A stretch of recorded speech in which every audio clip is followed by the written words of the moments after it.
Period pain is common, but it's not normal. And when period pain gets extreme, then we need to start thinking about what are the potential underlying causes of that extreme pain.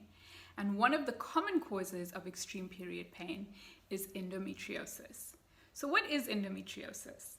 Well, the lining of the uterus is called the endometrium. And during every menstrual cycle, the endometrial lining is shed if an egg is not fertilized. This is known as the period. But sometimes that endometrial lining can start to pop up outside of the uterus. And so those cells that are very similar to the lining of the uterus respond to your body's hormones. And so they start to thicken, and they also start to bleed when you are on your period. And because there's no way of these cells exiting the body, they actually just stay where they are and begin to form scar tissue. So these cells that are similar to the lining of the uterus can attach to organs within the pelvis, commonly to the ovaries or the fallopian tubes, or even to the connective tissue that holds the reproductive system in place. These cells can even be found inside the vaginal canal, on the cervix, and they can even attach to the bowel and the bladder. And very rarely endometrial tissue has been found in other places, like in the lungs and even in the brain. It's really unknown what causes endometriosis, and there are a few theories that exist, but really the cause is most likely multifactorial. So there's probably lots of things that contribute to the development of endometriosis. In fact, it's believed that endometriosis begins when you are still in the uterus of your mother. And so there's a theory called retrograde menstruation, where it's believed that instead of the menstrual blood flowing out of the uterus as it normally does in the period, that menstrual fluid could potentially flow backwards through the fallopian tubes and land up in the pelvis. It's also common for people with endometriosis to have immune system conditions. And so there's another theory that perhaps endometriosis is a function of an immune system that is not working optimally. And it's common to find other autoimmune diseases together with endometriosis. Another possibility is that this could develop during surgery. So when you're having a cesarean section, for example, part of your endometrial lining could inadvertently be moved outside of the uterus into the pelvis. Endometriosis also tends to run in families, and so this speaks to a potential genetic component of this condition. But again, it's very difficult to say what actually causes this condition to happen. There are also a few things that may potentially increase your risk of developing endometriosis. Some of these are related to high or excess estrogen, because estrogen really feeds your endometrial tissue and endometrial lining. So some of these risk factors are if you've never had children before, or if you have children really late in life. And this is because when you are pregnant, your body really gets a break from those high estrogen spikes. And progesterone is the dominant hormone during pregnancy. There is estrogen floating around, but it's a different type of estrogen. And so it's believed that if you either don't have children or if you have children really late in life, you're exposed to high levels of estrogen for a longer period of time. And this could potentially increase your risk. Another risk factor would be if you have your period very early in life. So if your period started when you were very young, again, you would have been exposed to estrogen for much longer. Likewise, if you have your menopause really late in life, then you're exposed to estrogen again for a longer period of time. So this exposure to estrogen seems to be one of the things that can increase your risk of developing endometriosis. Also, if your menstrual cycle length is shorter, then you're going to have more periods and more spikes in estrogen than somebody who had a longer menstrual cycle. So if you have short menstrual cycles, this generally will also increase your risk of developing endometriosis. There's also the possible genetic component. So if you have a family member who has been diagnosed with endometriosis, then this could also potentially increase your risk of being diagnosed with this condition. Another potential risk factor is if your anatomy prevents the easy flow of menstrual fluid out of your body. So if, for example, the way your uterus is lying, or maybe if you have certain blockages or occlusions or even scar tissue that prevents the flow of menstrual fluid easily out of your body, this could also potentially increase your risk. So one of the main symptoms of endometriosis is pelvic pain. Now, this is pelvic pain that is independent of the period. You may have pain whether you are menstruating or not. And really, the pain of endometriosis can be excruciating. And for a lot of women, because we kind of think that menstrual pain or pain in general in the pelvis is normal, a lot of women ignore this symptom and think that it's just a normal part of life. But endometriosis pain is really severe pain. So you can have pelvic pain before, during, or after your period. But this pain is really intense. It can cause you to be like curled up in the fetal position on the floor, and it really affects your quality of life. So the cramps and the pain of endometriosis are not normal period pain. And so if you are experiencing severe pain and you don't know why, and you've never been investigated for possibly having endometriosis, I'd strongly suggest that you go and speak to your doctor and explain that your pain is really a lot more intense than it should be. For a lot of us, we normalize period pain, and a lot of women are walking around with endometriosis undiagnosed. And so pain is a common feature in this condition, but it's also not only localized to the pelvis. If you have endometriosis, you can have pain wherever you start to develop your endometriosis lesions. So, for example, you can have pain while urinating if the endometrial tissue is actually sticking to your bladder. You can also have pain when passing stools for the same reason. You can also have pain during intercourse. Also associated with this pelvic pain is lower back pain. And so pain is like one of the most common symptoms in people who struggle with endometriosis. Also, if that tissue is sticking to your bowel, you can have other symptoms related to your bowel. So for example, some people may experience constipation, other people may experience diarrhea. You may have bloating and indigestion, just like a discomfort in your bowel.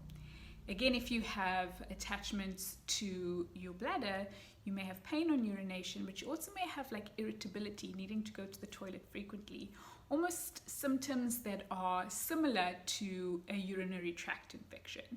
So depending on where the tissue starts to attach, that will also give you clues as to what your symptoms may be.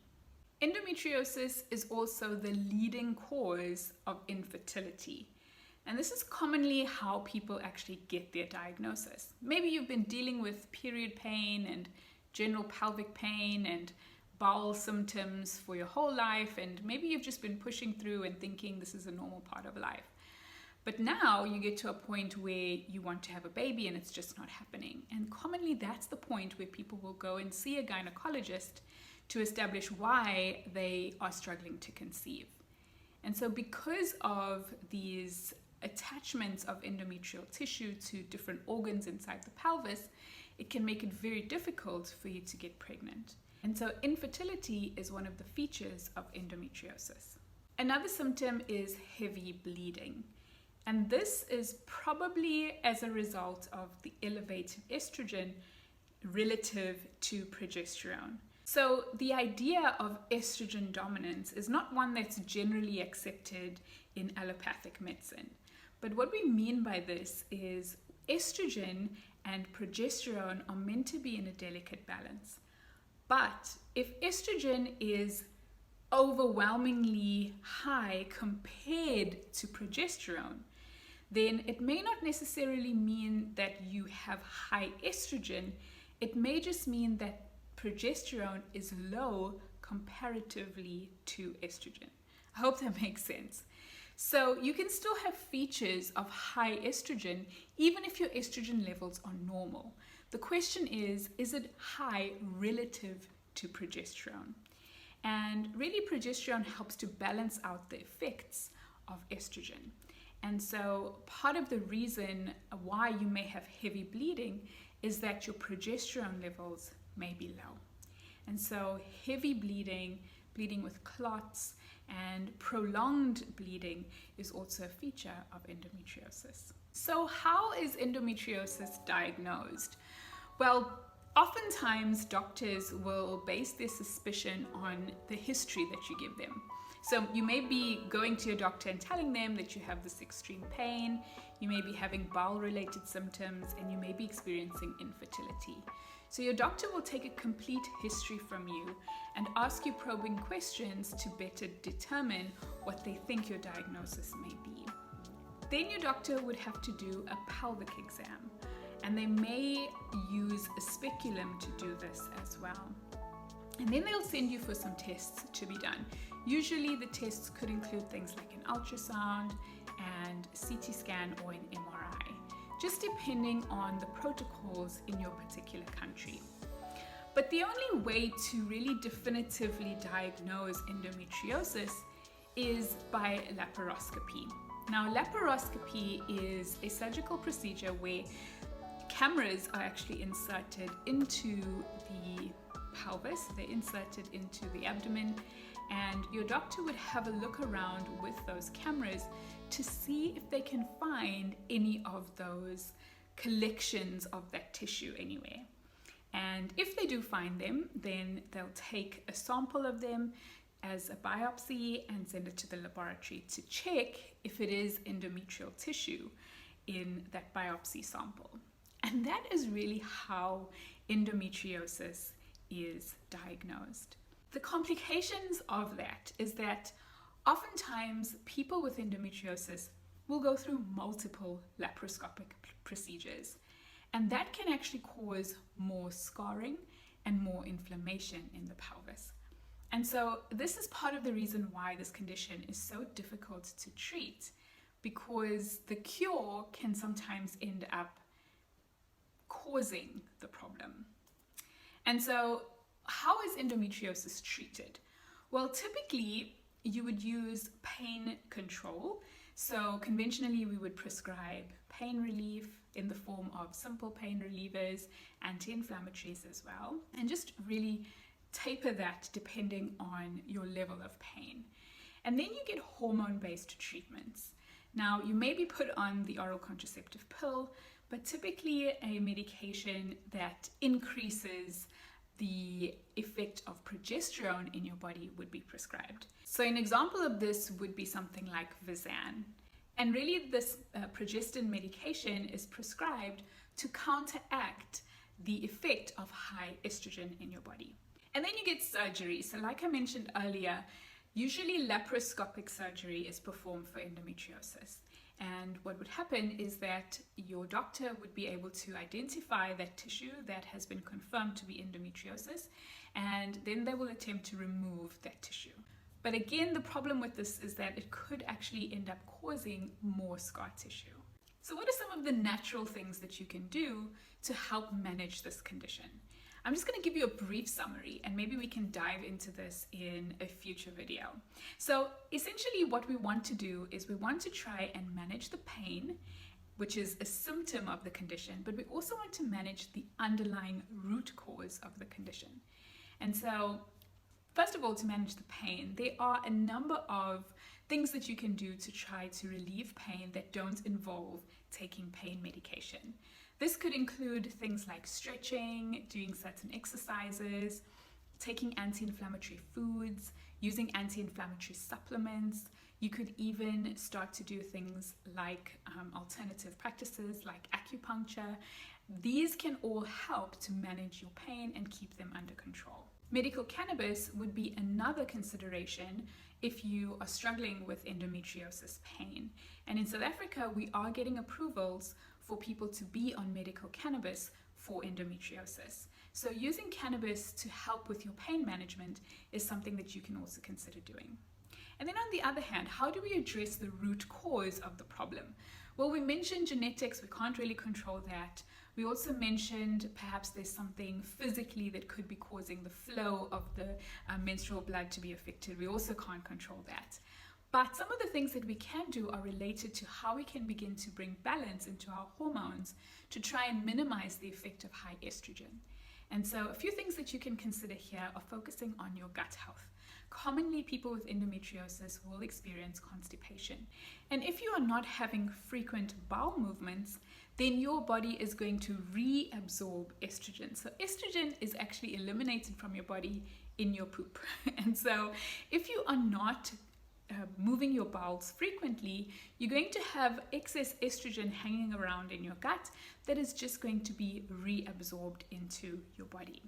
And so making sure that you're focusing on your gut health, increasing the amount of fiber that you're taking, making sure that you're drinking enough water, that you're having frequent bowel movements, perhaps even getting on a good probiotic, or even making sure that you're starting to implement increasing fermented foods, making sure that you are eating a very nutrient-dense anti-inflammatory diet.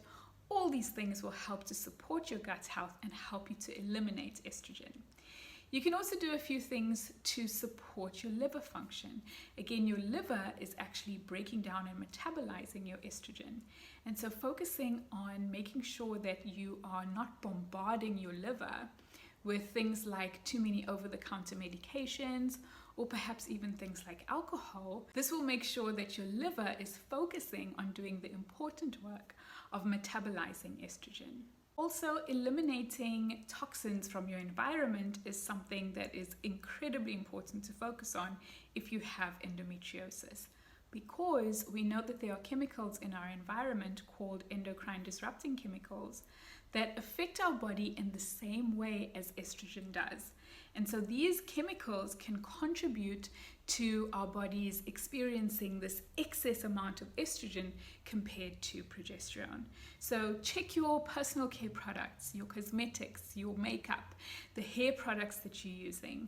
Look at your cleaning products. Make sure that you are not exposing yourself to these endocrine disrupting chemicals, because all these excess chemicals are going to be acting like hormones in your body, and that could be feeding into your condition and making your endometriosis symptoms worse. And then of course, with endometriosis often comes inflammation, and so focusing on really managing your stress can help, because stress fuels inflammation, and also making sure that you get good sleep will help to reduce inflammation. Thank you so much for tuning in to this episode. Go ahead and watch this video on your screen next, because this is the one that YouTube thinks that you should watch. And if you aren't already, please go ahead and subscribe, and I'll see you in the next episode. Bye.